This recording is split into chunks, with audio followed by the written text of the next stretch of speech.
enkarguz da, 3 lagunen artean egiten dugun gauza berri xamar bat.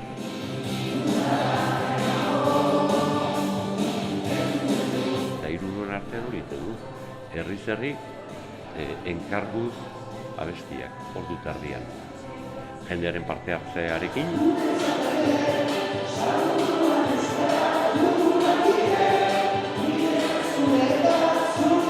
Hori da, eta orain arteko saioetan lortu dugu hobexeagoa ala txarxeagoa, baina ordu tardian abesti bat egitea denon artean eta kantatuz bukatzea.